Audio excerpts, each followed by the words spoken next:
Tell us a little bit about the Crossrail experience in London. So for me, it was the most exciting and innovative project I've ever been involved in, because it was the first project of its size and complexity that tried to do BIM the right way. And it was happening about the same time that the UK government were changing the way that they wanted their supply chain to work. And a lot of the work that was done in Crossrail was testing some of those theories, if you like, and putting them into practice. So for me, it was really exciting, having listened to everybody talk about BIM for years and years, to suddenly be involved in a project that was trying to make it work, and that made it really exciting. And what was your biggest challenge in a BIM environment to work at a project so complex like Crossrail? So this may be a surprising answer, but the biggest challenge was not technical. I'm interested in technology, of course, but the biggest problem was people.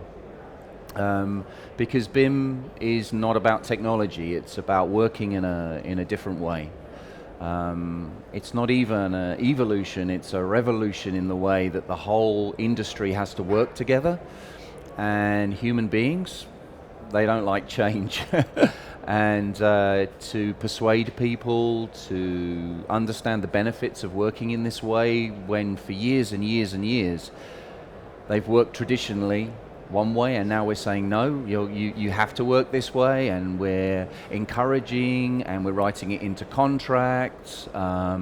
So it was trying to spend an awful lot of time and effort explaining the strategy, getting people to understand why it's important, not just what we want you to do, but why there's some value to us as a client in delivering the project.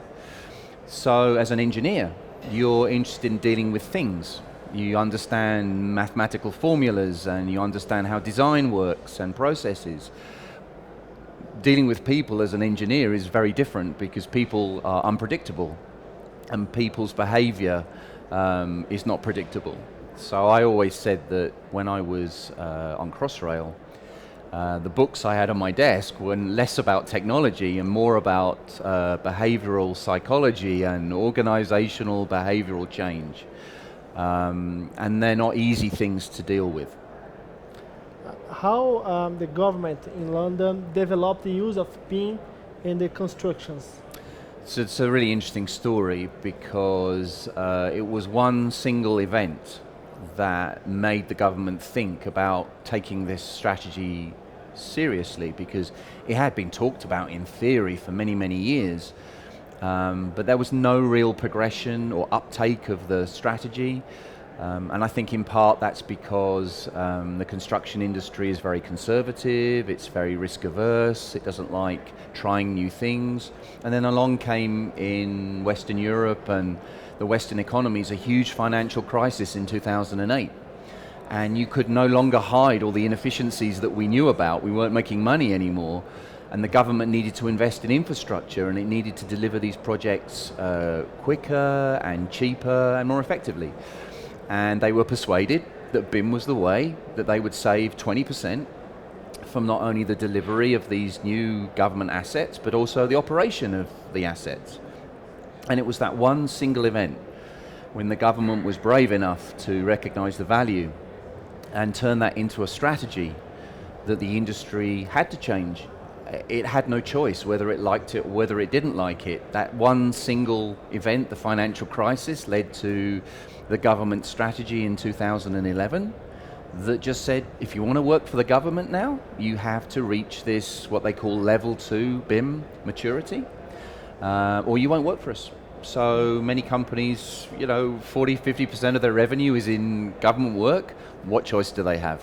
And that was what caused the revolution. It wasn't I'd like to think it was because everybody thought it was a good idea.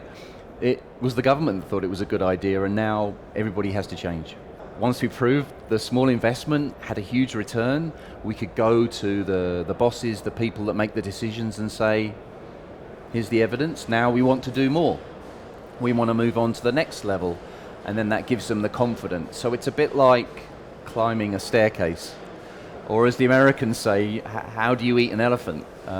One small piece at a time. Because the danger is if you move too fast in Brazil, then you could do too much too soon, it could fail, and then BIM will never ever be implemented.